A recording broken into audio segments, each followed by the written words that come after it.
दोस्तों, सभी जानते हैं कि अभिमन्यु चक्रव्यूह में फंस गए, इसलिए मारे गए थे क्योंकि उन्हें चंद्रव्यूह को भेदना नहीं याद था। लेकिन इसके अलावा 4 कारण ऐसे थे जिसके चलते अभिमन्यु मारे गए। 1. कृष्ण की चाल। भगवान श्री कृष्ण की नीति के चलते अर्जुन के पुत्र अभिमन्यु को चक्रव्यूह को भेदने का आदेश दिया गया। यह जानते हुए भी कि अभिमन्यु चक्रव्यूह भेदना तो जानते हैं, लेकिन उससे बाहर निकलना नहीं जानते थे। अभिमन्यु के चक्रव्यूह में जाने के बाद उन्हें चारों ओर से घेर लिया गया।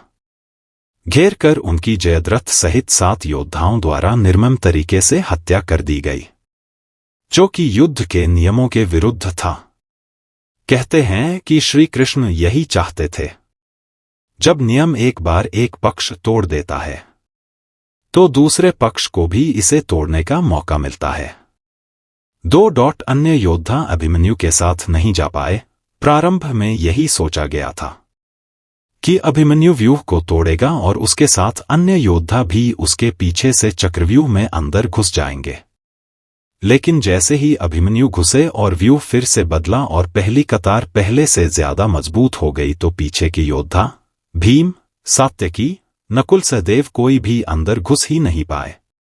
युद्ध में शामिल योद्धाओं में अभिमन्यु के स्तर के धनुर्धर 2-4 ही थे, यानी थोड़े ही समय में अभिमन्यु चक्रव्यूह के और अंदर घुसता तो चला गया, लेकिन अकेला, नितांत अकेला।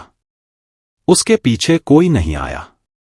3. लड़ते लड़ते थक जाना। जैसे जैसे अभिमन्यु चक्रव्यूह के सेंटर में पहुंचते गए, वैसे वैसे वहां खड़े योद्धाओं का घनत्व और योद्धाओं का कौशल उन्हें बढ़ा हुआ मिला, क्योंकि वे सभी योद्धा युद्ध नहीं कर रहे थे, बस खड़े थे। जबकि अभिमन्यु युद्ध करता हुआ सेंटर में पहुंचता है।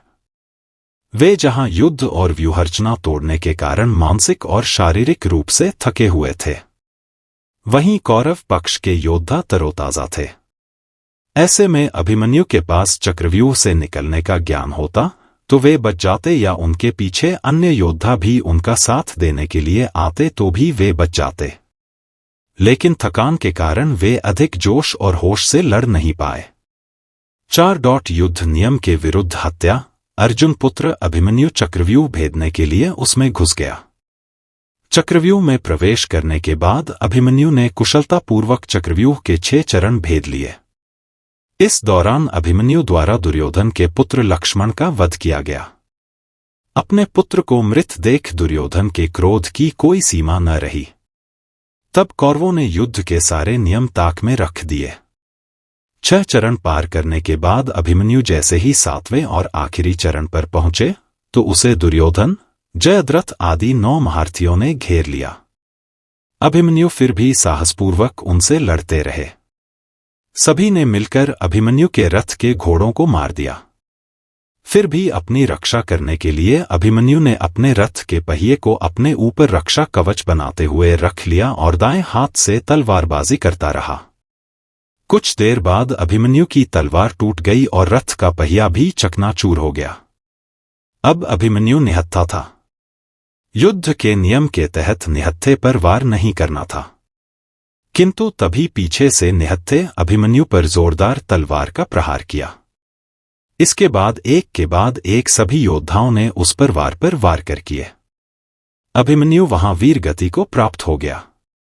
अभिमन्यु की मृत्यु का समाचार जब अर्जुन को मिला तो वे बेहद क्रोधित हो उठे और अपने पुत्र की मृत्यु के लिए शत्रुओं का सर्वनाश करने का फैसला किया। सबसे पहले उन्होंने कल की संध्या का सूर्य ढलने के पूर्व जयद्रथ को मारने की शपथ ली। दोस्तों, वीडियो पसंद आई हो तो वीडियो को लाइक, चैनल को सब्सक्राइब करें और कमेंट बॉक्स में जय श्री कृष्ण जरूर लिखें।